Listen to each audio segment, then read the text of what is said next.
Hey everyone, welcome back to this week's PC Gaming News. It's been a while since the last update, I know.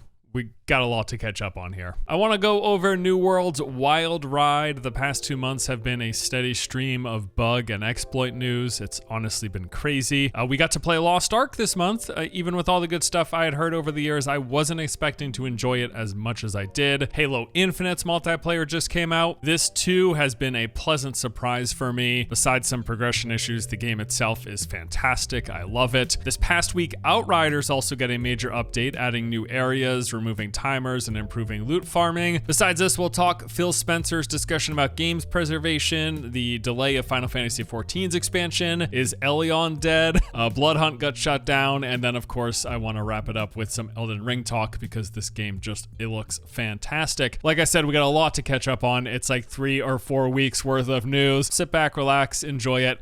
Right after a word from today's sponsor. Today's video is being sponsored once again by Ridge Wallet. Since the last sponsor they did a few weeks ago, I have continued using this wallet on a daily basis, and it's been really nice. Easily what I have enjoyed the most is how compact the thing is, but it also has a nice feel to it. It's like hefty, but without being bulky, if that makes sense.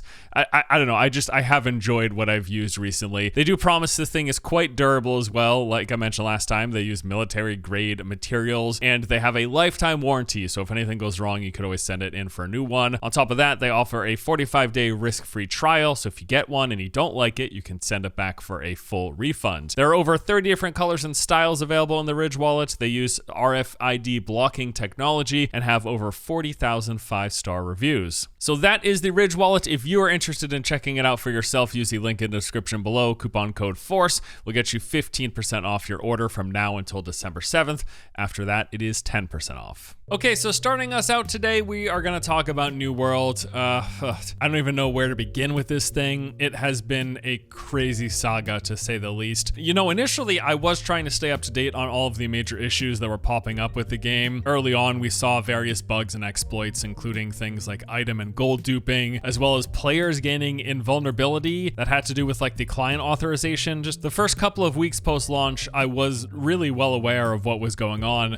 At this point, though, I've lost track. I don't know what to say. With every passing week, several new major issues have been popping up. There was that thing with the in-game chat where players could enter images into the chat box, and then when that was moused over by other players, it would crash their game. I don't even know how this is possible. That was just crazy. For a while, the endgame PvP mode of Outpost Rush, which is like one of the few things that people didn't have access to while leveling up, you know, people were waiting for and excited to try it. Apparently that was broken for some time. They've also had to stop player trading on at least a few occasions due to the various item and gold dupe exploits that people have been finding. Like they would take down player trading to address an issue, and then almost immediately a new duping issue would pop up.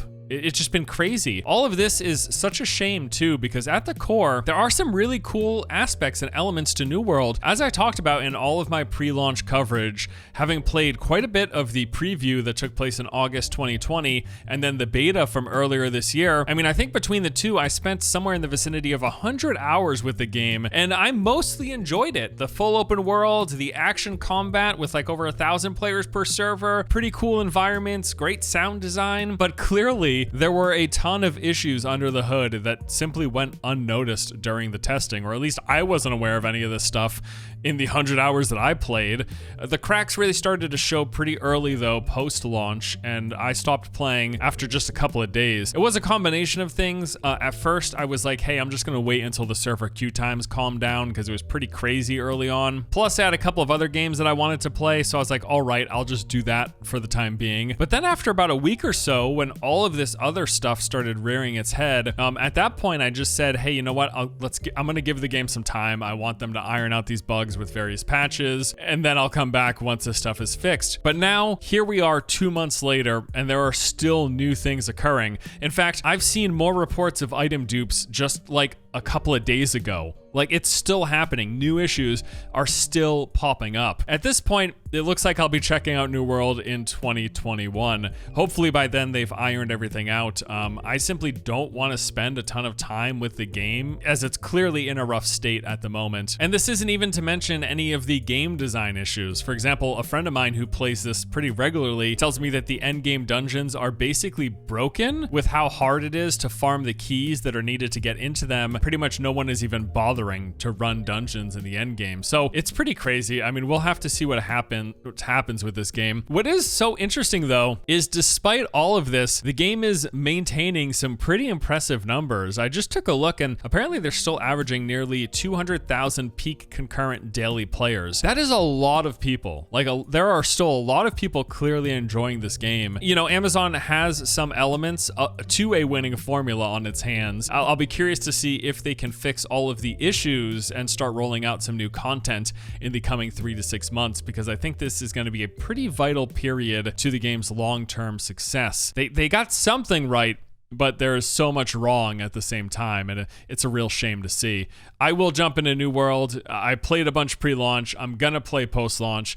It feels like now is definitely not the time. Now we move on to the other Amazon Game Studios game that's being published, and I'm talking about Lost Ark. After years of waiting, hearing how great this thing was, we finally got the chance to play. The game ran a beta test earlier in the month. It lasted about a week or so and gave us a solid chunk of time to try out this Western port. I played myself and came away thinking that yes, this is indeed really good. I still haven't got a chance to test out the end game, but what I saw of the game's world, the combat, and the dungeon system in particular was all really solid. As a fan of both MMOs and ARPGs, Lost Ark does seem to include some really good elements from both genres. Combat feels super weighty and responsive. You've got these massive attacks and abilities and combos where you are just obliterating giant groups of enemies. The boss fights are also pretty cool. They're multi-phased. They have various abilities that you have to dodge, and the world and zones in general are pretty interesting and diverse. I've already seen a fairly impressive variety when it comes to the landscapes, the biomes, but also the types of enemies that you fight. And then there is the dungeon system. It's just fantastic. I mean, I thought it was so good I made an entire video just talking about dungeons. They did a great job with the storytelling and immersion, especially considering this is a top-down game. With all of the camera pans, the environment interaction, the traversal, hazards to navigate, and then the boss fights themselves, everything was just really well done from what I saw. The game also has quite a bit of storytelling in general. There are cutscenes on a fairly regular basis. It is all a little more anime than I tend to prefer, but I don't hate it. It was fine. The 20 or so hours that I spent with the game so far have left me very impressed and excited to see more. I am especially interested in checking out the endgame offerings. I hear great things about the PvP. It's got arenas and battlegrounds, and PvE, which I got a small taste of, is supposed to be really good too. Especially I hear that the raids really kick things up a notch, like an extra level from the extravagance that I saw in the leveling dungeons. Now, one big question I still have though, especially considering this is a free-to-play game, is how the monetization is going to be. So far, from everything that I've seen and heard, it does look like Lost Ark has a pretty clear pay to accelerate progression system, meaning that people can spend real money to gain power in the game. This may or may not fall under the parameters of pay to win. It really depends on how you define it personally. I do hear that the competitive PvP modes take gear out of the equation, so it's more about player skill than it is item power, but apparently there are also some PvP modes that don't do this and gear counts. And then of course there's the PvE side of things. When it comes to PvE progression, it looks like you can accelerate your ability to do the more challenging content by spending real money. This may be a deal breaker for some people, so it is worth checking out if you're at all concerned. For me, it's really likely not going to matter. I suspect, like I do with most games nowadays, I will play through the content, I will check out some of the end game, and then I'll move on to something else after a couple of weeks. Loot games do remain one of my favorite genres, but at the same time, I try to make sure to get off of the treadmill fairly early on before it turns into this boring, repetitive slog. Normally, the pay to progress games tend to get people to spend money at that point as well. And, you know, I will certainly spend some money on a free-to-play game. If I'm playing a game that's free and I'm enjoying it, I will comfortably drop $30 to $60. But once the systems start to ask you to spend much more, especially things that usable resources that you have to keep purchasing or monthly subs, it's really at that point where I try to make sure I keep myself in check. I don't want to spend more than $100 on most games. So yeah, so if when Lost Ark gets to that point, I'll probably be out. But everything I've seen so far definitely makes it seem like a game that I at least want to experience one time through. Speaking of games I think are really good, Halo Infinite's multiplayer. Whoa boy.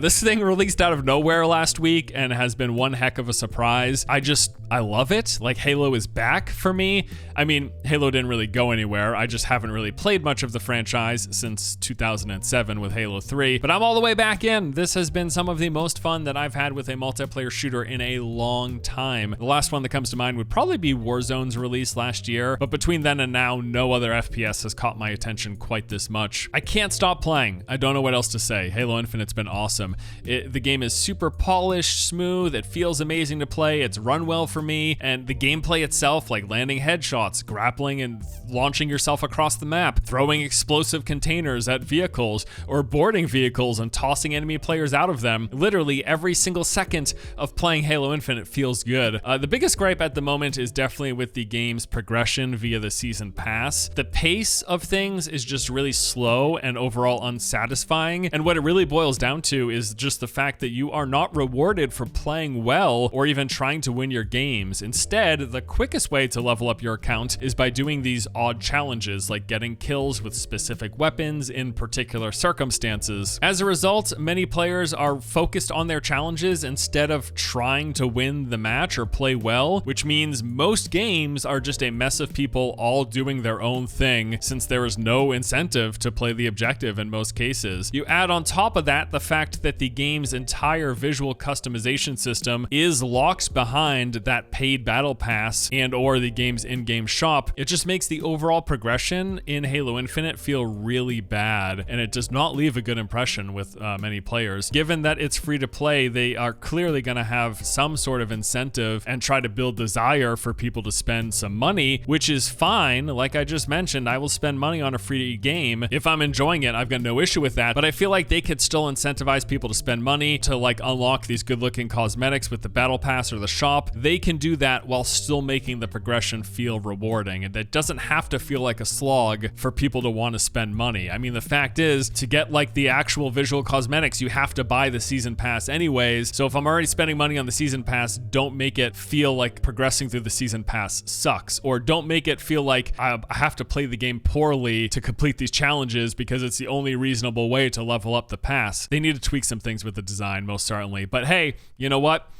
I love Halo Infinite. It is so fun to play. You just have to keep that in mind. But there's certainly some issues, I feel like, with the Battle Pass system at the moment. Next up, I want to talk a bit about Outriders. The third-person looter shooter that launched earlier this year has just got its first major free update. It's called New Horizon, and it adds a bunch of improvements and content to the game, including the removal of expedition timers, gear farming improvements, a transmog system, new expeditions, and a few quality of life changes. This is some pretty big stuff, especially for a free update. So for starters, like I said, they removed the timers. This is a massive change. When the game launched, endgame revolved around farming these expeditions for your gear. Well, the expeditions had various levels. The higher the level, the better the gear, but there was also this rating system where you would have a better chance of getting epics and legendaries based on how fast you would clear things. So in hindsight though, what this ended up doing was really pigeonholing classes into a few viable builds that were specifically focused on speed runs. Turns out they weren't happy with this, as they have done away with the system completely. Expeditions now have no time-related mechanics. You are rewarded simply for completion. If you finish a run, no matter how long it takes, you have the same odds of getting epic and legendary gear.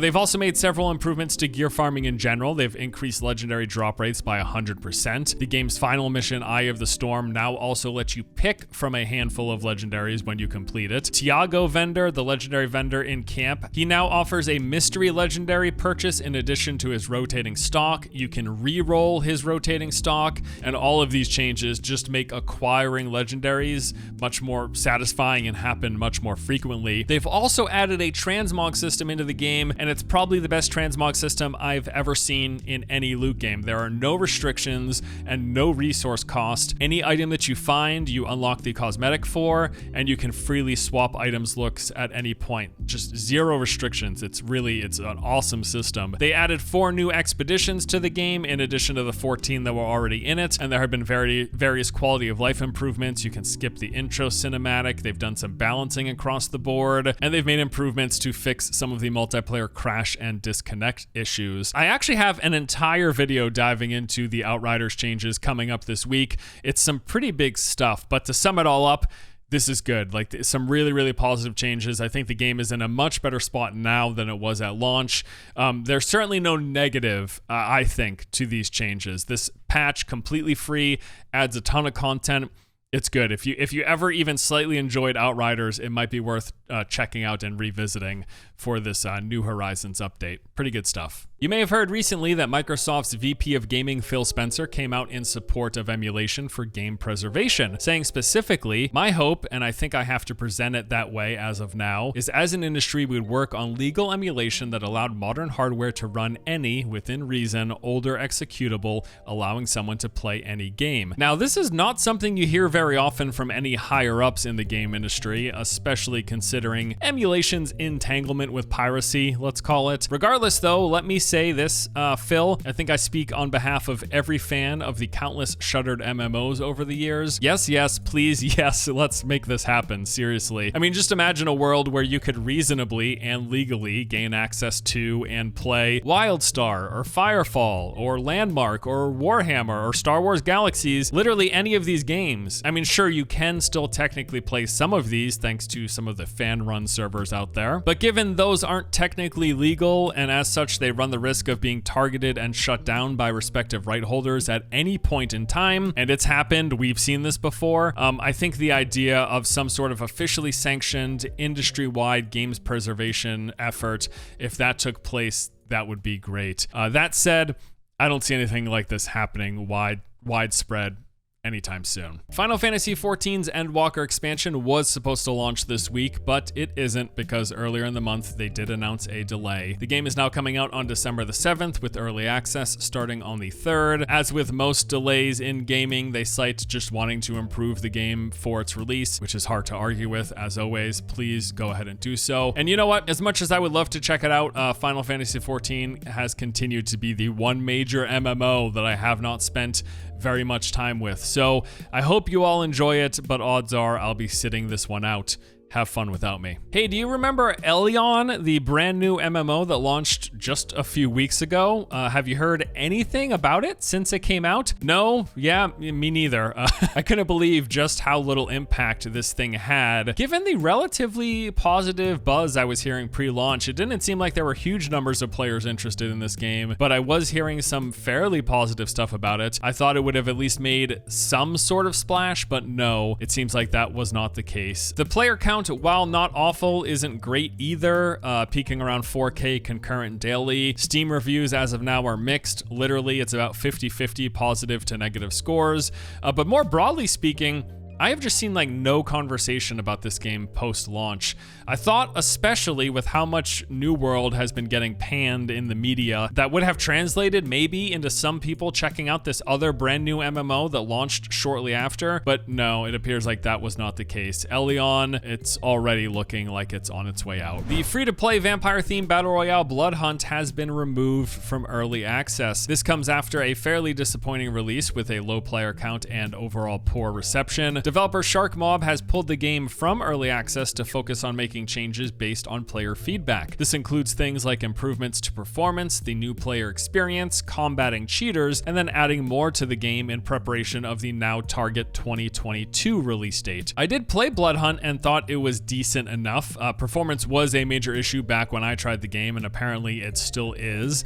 Beyond that though, I thought the vampire theming was cool. You had these special vampire characters with their own unique abilities. You could scale walls. All of that was like a nice twist to the standard battle royale formula. I know the whole enterprise did ruffle some feathers of fans of the Vampire Masquerade franchise, though it should be noted this game is being developed by a completely different studio than the one that was working on Bloodlines 2, which apparently now a new studio is working on Bloodlines 2 because that was going so poorly. That game, as we've learned, has been plagued with its own issues. There's really no need to blame a completely different game being made by different people. But anyways, when it comes to Bloodhunt, hopefully removing the game from early access will ultimately be for the better. I hope they fix the performance issues, make improvements to the game, and that it turns out the best version of itself that it can be. Whether or not you care for a vampire-themed battle royale is another story.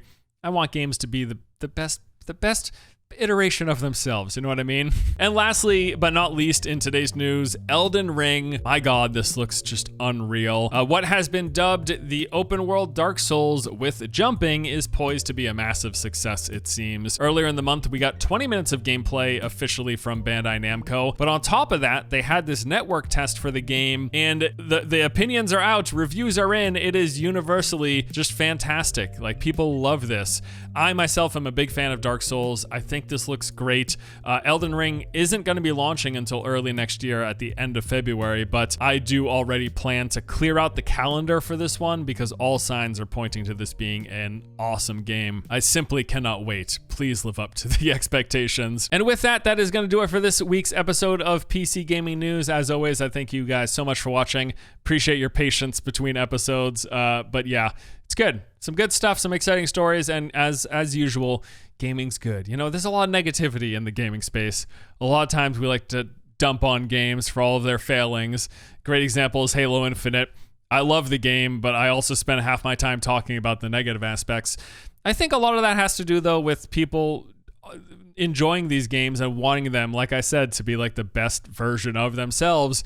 And so we kind of nitpick on the issues, even if the overall experience is good. But anyways, point being, I will continue to make videos talking about games as long as I'm excited about gaming. I try to err on the side of positivity, because if not, what am I doing? I'm not just here to complain about gaming in every single video I make, you know what I mean? I would do something else with my life were that the case, frankly. But anyways, that's it for today's video. Thanks for watching. Hope you guys enjoy it. I'll see you in the next one, right? Take it easy.